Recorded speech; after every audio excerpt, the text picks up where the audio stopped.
আসসালামু আলাইকুম, কেমন আছেন আপনারা সবাই? আশা করি সবাই অনেক ভালো আছেন। আজকে আমরা শিক কাবাব বানাবো, তাও আবার শিক ছাড়া। শিক কাবাব বানানোর জন্য যে যে মশলার প্রয়োজন, সাদা গোলমরিচ, এই গোলমরিচ আমরা সাদা 5টা এলাচ, বড় বড় 2 টুকরা দারচিনি, জিরা, এটা জিরা, আর 5 থেকে 6টা লং।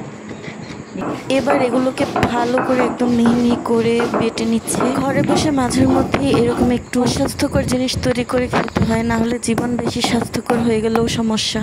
যাই হোক, এবার আদা রসুন বাটা এবং পরিমাণ মতো লবণ এবং হলুদ মরিচ একসাথে মিক্স করে দিচ্ছে। আর এবার দিয়ে দিচ্ছে গরুর মাংসের মিক্স মশলা রাঁধুনি। আর এর মধ্যে একটু টেস্টি সল্টও দিয়েছিল যখন ক্যামেরা অন ছিল, তাই আপনারাও একটু দিয়ে নেবেন যদি ভালো লাগে। এবার এই যে মশলাটাকে মিক্স করলো এত কিছু দিয়ে, এটা গরুর মাংসের সাথে ভালো করে মিক্স করে ম্যারিনেট করার জন্য কিছুক্ষণ রেখে দিই। আধা ঘন্টার জন্য রেস্টে থাকবে। আধা ঘন্টা পর আমরা আসতেছি। এবার দিয়ে দিচ্ছে কড়াইয়ে পরিমাণ মতো তেল, এবং এই তেলের মধ্যেই আমাদের মাংসগুলো কিন্তু ভেজে রাখা হবে। আর এই ম্যারিনেট করা মাংস অনেকক্ষণ ধরে এগুলোকে রেখে দেওয়া হয়েছিল আলাদা। এবার এগুলোকে তেলে দিয়ে সুন্দর মতো ভেজে উঠানো হবে। আমি আগেই বলেছিলাম এটা শিক ছাড়া শিক কাবাব, তাই প্লিজ কেউ জাজ করো না। এবার অনেক সুন্দর করে তেলে অনেকক্ষণ ধরে কিন্তু এটা ভাজা হবে, একদম লাল লাল না হয়ে যাওয়া পর্যন্ত এটাকে ভাজতে থাকবে। আর দেখো আমাদের মাংসটা কিন্তু লাল হয়ে এসেছে।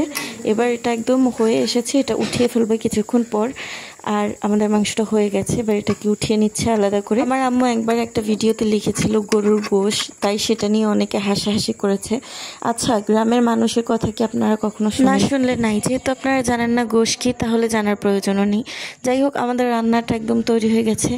আর দেখুন, দেখতেই কত মজাদার লাগছে। গরুর মাংস হচ্ছে এমন একটা মাংস যা হালকা সেদ্ধ করলেই খাওয়া যায়। এটা কিন্তু খুবই মজাদার ছিল, খুবই দারুণ ছিল। সবাই খেয়ে সবার অনেক পছন্দ হয়েছে। তো এই রেসিপিটা আপনারাও বাসায় অবশ্যই ট্রাই করবেন, অনেক ভালো লাগে। মাঝে মাঝে আমরা একটু অস্বাস্থ্যকর তেলের জিনিস খেতেই পারি। সব সময় তো স্বাস্থ্যকর খেলে জীবন বেশি স্বাস্থ্যকরময় হয়ে যাবে, তাহলেও কিন্তু ভেজাল আছে। যাই হোক, এতই দারুণ ছিল যে আপনাদের জন্য রাখতে পারলাম না, তবে এই রেসিপিটা দেখে আপনারাও তৈরি করে নিতে পারেন। এটা তো রাখার সাথে সাথেই আমরা খেয়ে শেষ করে ফেলেছি সাথে সাথে। যাই হোক, ঘরের খাবার খান, সুস্থ থাকুন, আল্লাহ হাফেজ।